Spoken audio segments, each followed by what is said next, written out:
Sexta-feira, 7 de outubro de 2022. Estudo adicional.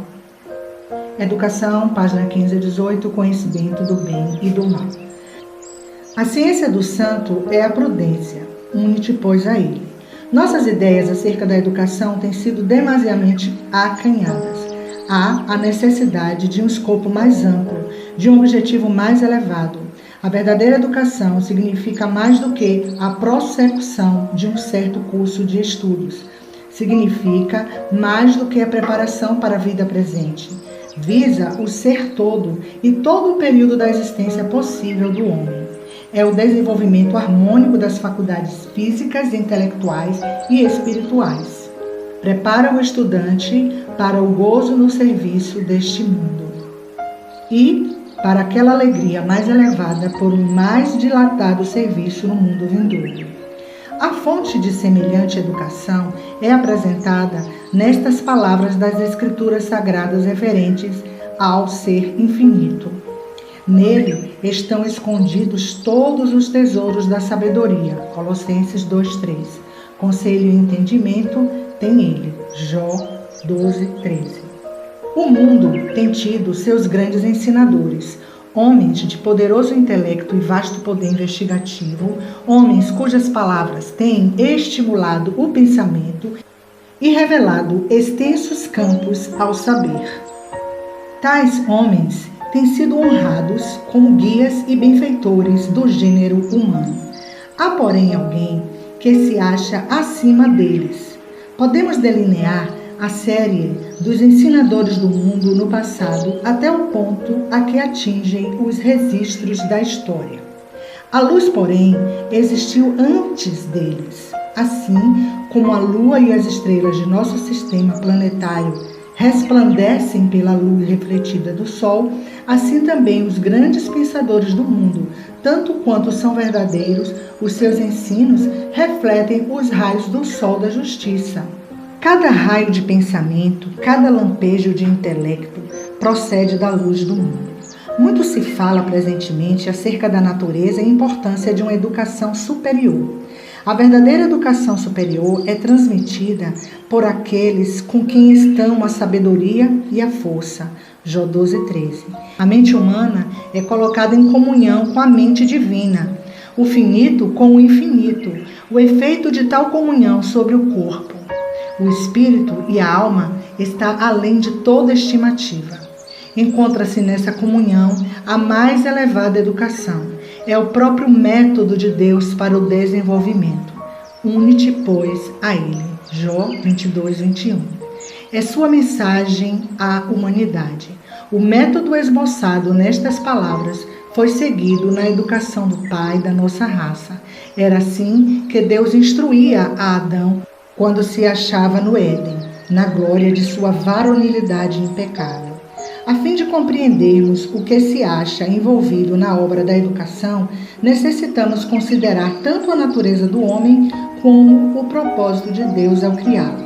Precisamos também considerar a mudança na condição do homem em virtude da entrada do conhecimento do mal e o plano de Deus para ainda cumprir seu glorioso propósito na educação da raça humana. Quando Adão saiu das mãos do Criador, trazia ele em sua natureza física, intelectual e espiritual a semelhança do seu Criador. Deus criou o homem à sua imagem, Gênesis 1:27, e era seu intento que quanto mais o homem vivesse, tanto mais plenamente revelasse essa imagem, refletindo mais completamente a glória do Criador. Todas as suas faculdades eram passíveis de desenvolvimento. Sua capacidade e vigor deveriam aumentar continuamente. Vasto era o alvo oferecido a seu exercício e glorioso o campo aberto às suas pesquisas. Aquela comunhão com seu Criador face a face e toda íntima era o seu alto privilégio. Houvesse ele permanecido fiel a Deus e tudo isso teria sido seu para sempre. Através dos séculos infindáveis, teria ele continuado a obter novos tesouros de conhecimentos. a descobrir novas fontes de felicidade e a alcançar concepções cada vez mais claras da sabedoria, do poder e do amor de Deus. Mais e mais amplamente teria ele cumprido o objetivo de sua criação, mais e mais teria ele refletido a glória do Criador.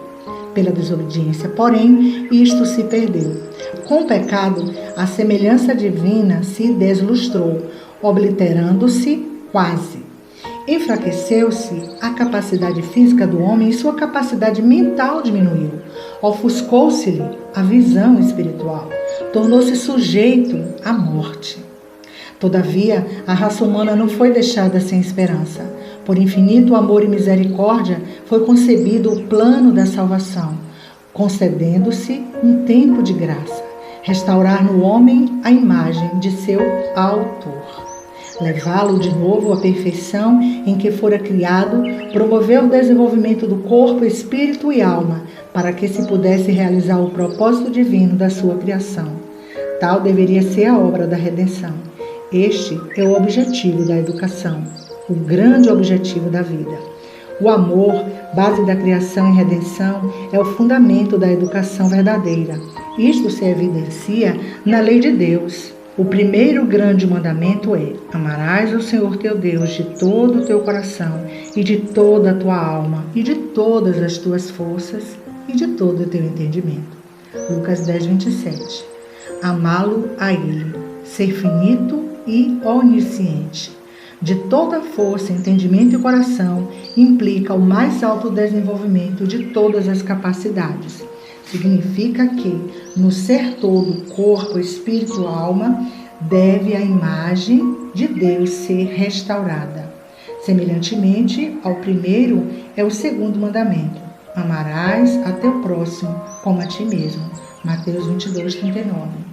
A lei do amor pede consagração do corpo, espírito e alma ao serviço de Deus e de nossos semelhantes. E este serviço, ao mesmo tempo que faz de nós uma bênção aos outros, traz sobre nós as maiores bênçãos. A abnegação é a base de todo verdadeiro desenvolvimento. Por intermédio do serviço abnegado, recebemos a mais alta cultura de cada faculdade. De uma maneira cada vez mais plena, nos tornamos participantes da natureza divina.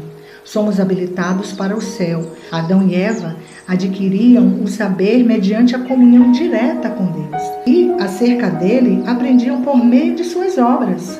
Todas as coisas criadas na sua perfeição original eram uma expressão do pensamento de Deus.